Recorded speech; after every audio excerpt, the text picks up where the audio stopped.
तो hello mysterious book members, मैं हूं आपका दोस्त Monu and welcome in mysterious book channel.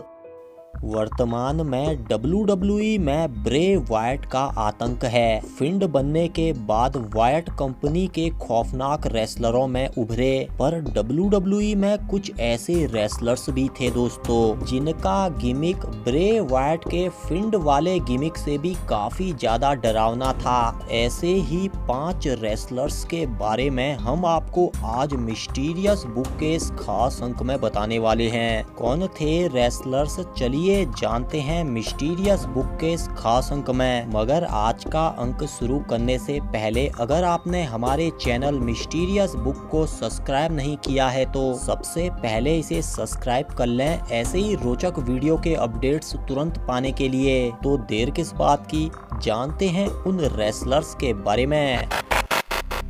Doing the clone. यूं तो जोकर्स को आपने सर्कस में देखा होगा और डरावने जोकर्स को हॉलीवुड की फिल्मों में भी, पर पुराने समय में WWE में खौफनाक जोकर भी आया करता था। यह जोकर भी एक रेसलर ही था और रिंग के अंदर प्रतिद्वंदी रेसलर को बुरी तरीके से ढूंढ डालता था। डोइंग द क्लॉन का गिमिक काफी ज्यादा खौफनाक था। ये अपने साथ एक छोटे जोकर को भी लाते थे जिसका नाम डिंक हुआ करता था। 1992 से 1993 के बीच इस जोकर ने WWE के रिंग में आतंक मचा दिया था। यह गिमिक अपने समय में काफी डरावना माना जाता था और कई दर्शक इस जोकर को देखकर डर जाते थे। बाद में डोइंग द क्लॉन का WWF वालों के साथ पंगा हो गया था, जिस वजह से इन्हें कंपनी से दूर कर दिया गया था।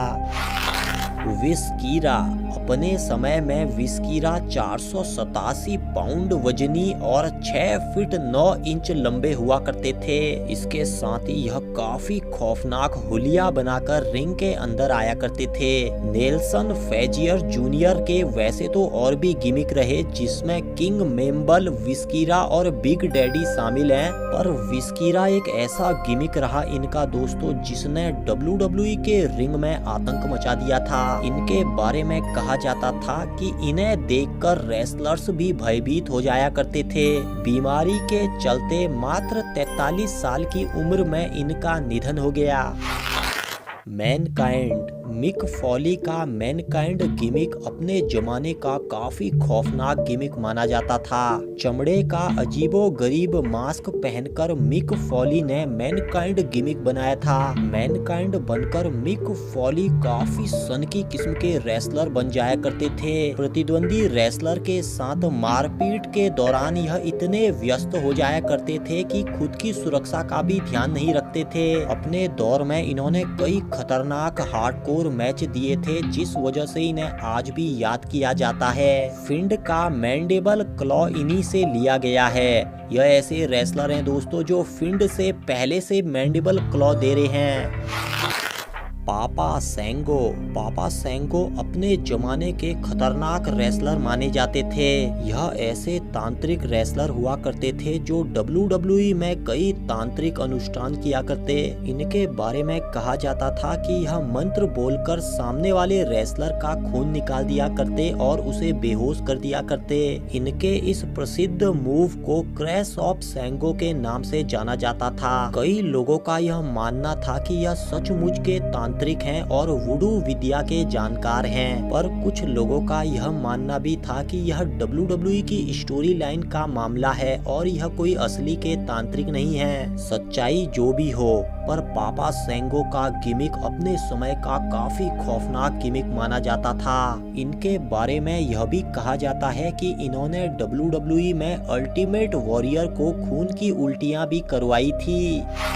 जेक द स्नेक रॉबर्ट्स। वैसे तो WWE का खेल 2 रेसलर्स के बीच होता है, पर एक ऐसा रेसलर भी था दोस्तों जो इस खेल में सांप को शामिल कर लेता था। जी हाँ, हम बात कर रहे हैं सांप वाले wrestler Jake the snake Roberts की। जेक द स्नेक रॉबर्ट्स अपने डेमियन सांप के अलावा अपने किंग कोबरा वाले सांप के लिए भी जाने जाते हैं। ये ऐसे खतरनाक रेसलर थे दोस्तों जो रिंग में अपने प्रतिद्वंदी किसी रेसलर को अपने सांप से कटवाने की फिराक में रहते थे। अपने जमाने में आंद्रे द जायंट जैसे भीमकाय रेसलर भी इनसे काफी खौफ खाया करते थे। जेक द स्नेक रॉबर्ट्स का किरदार इतना खतरनाक था दोस्तों, जिसे देखकर दर्शकों की रूह कांप जाती थी।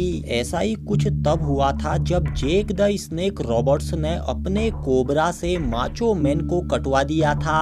ऐसी ही खतरनाक हरकतों की वजह से इन्हें WWE इतिहास के खतरनाक रेसलरों की सूची में भी रखा जाता है। तो ये थे दोस्तों वे 5 रेसलर्स जिनका किरदार फिंड वाले किरदार से काफी ज्यादा भयानक था। कुछ और भी खतरनाक किस्म के रेसलर हुआ करते थे दोस्तों, जो फिंड से काफी ज्यादा डरावने थे, पर उनके बारे में हम आपको आज नहीं, इस वीडियो के अगले भाग में बताएंगे। अगर आप चाहते हैं हम इस वीडियो का अगला भाग भी बनाएं, तो हमें कमेंट करके जरूर बताइएगा। वीडियो पसंद आता है तो लाइक, शेयर और चैनल को सब्सक्राइब जरूर कीजिए। जल्द मिलते हैं, तब तक रखिए अपना ख्याल। मैं मोनू लेता हूँ आप सभी से विदा। नमस्कार।